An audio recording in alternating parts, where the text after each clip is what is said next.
अकबर और बाबर के बारे में तो मदरसों में हर दिन बच्चों को पढ़ाया जाता है, लेकिन भगवान श्री राम जो कि मर्यादा पुरुषोत्तम कहलाते हैं, अब उनके बारे में भी मदरसों में छात्रों को पढ़ाया जाएगा। उत्तराखंड में मदरसों में यह निर्णय लिया गया है कि भगवान श्री राम के जीवन को भी मदरसों में छात्र छात्राओं को पढ़ाया जाए और अधिक से अधिक छात्र छात्राएं भगवान श्री राम के जीवन के बारे में जान सकें। मर्यादा पुरुषोत्तम भगवान श्री राम क्यों कहलाए और वनवास में रहकर उन्होंने कितनी तपस्या की, वनवास में रहते हुए उन्होंने क्या क्या देखा, कितना सुख और कितना दुख भगवान श्री राम ने 14 वर्ष के वनवास में काटा, यह भी छात्र छात्राओं को मदरसों में पढ़ाया जाएगा। मदरसा बोर्ड में आता तो उसके मदरसा बोर्ड में आएंगे। मेरी प्रॉपर्टी में मैं फिर एनसीईआरटी का सिलेबस क्यों लागू कर रहा हूँ, तो मैं मदरसा बोर्ड पे ही रहने दूँ। उसका विषय, उस पर मेरा विषय।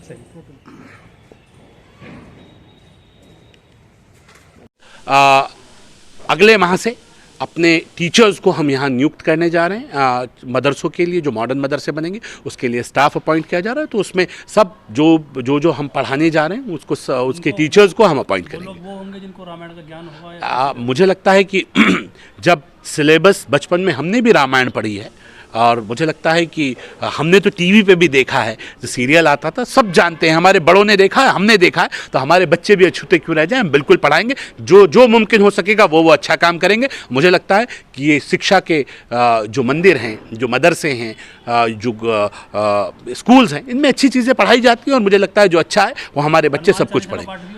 नहीं, ये मुझे लगता है ये ज़्यादा हो जाएगी लाइनें। जो सही है, जो अच्छा होगा, जो आवश्यकता होगी, तो उसके हिसाब से बच्चों को फ्री हैंड दिया जाएगा, वो जो पढ़ना चाहें वो पढ़ें।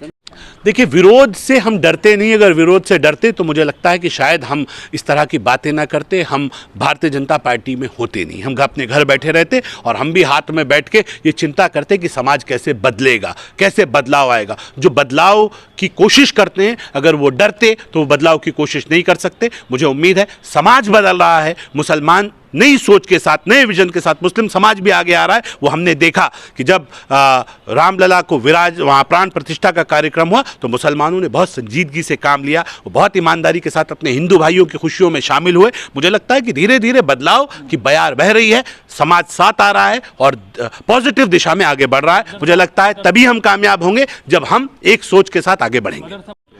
है राम के वजूद पे हिंदुस्तां को नाज, अहले नज़र समझते हैं उनको इमाम हिंद।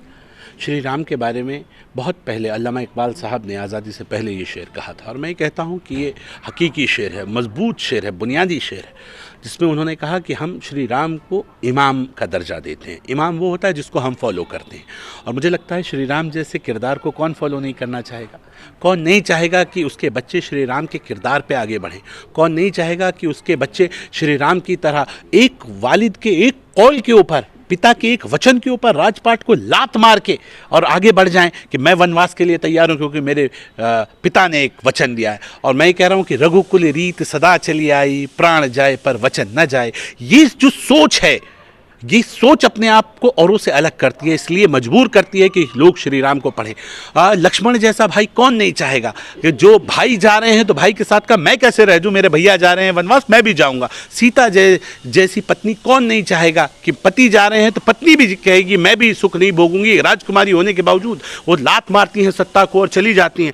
क्या औरंगजेब चाहिए? क्या वो औरंगजेब जो अपने पिता को सलाखों के पीछे डाल दे सत्ता को हथियाने के लिए? वो औरंगजेब चाहिए क्या जो दारा शिकों की गर्दन को काट के कि मेरा बड़ा भाई राजा ना बन जाए, मैं कैसे राजा बनूं और अपने भाई की गर्दन उतार दे? कोई नहीं चाहेगा। इसलिए हमने तय किया कि हम अपने मॉडर्न मदरसों में जो डॉक्टर APJ अब्दुल कलाम साहब के नाम पे हम खोल रहे हैं, उनके अंदर हम मोहम्मद साहब को पढ़ाएंगे, सहाबाओं को पढ़ाएंगे और श्री राम को पढ़ाएंगे। अच्छा पढ़ाएंगे तो हमारे बच्चे पढ़ लिख के एक अच्छी सोच के साथ खड़े होंगे। और मुझे उम्मीद है, हम हैं कौन? हम अरब नहीं हैं, हम अफगान नहीं हैं, हम मंगोल नहीं हैं, हम हिंदी हैं। यही का DNA है ना।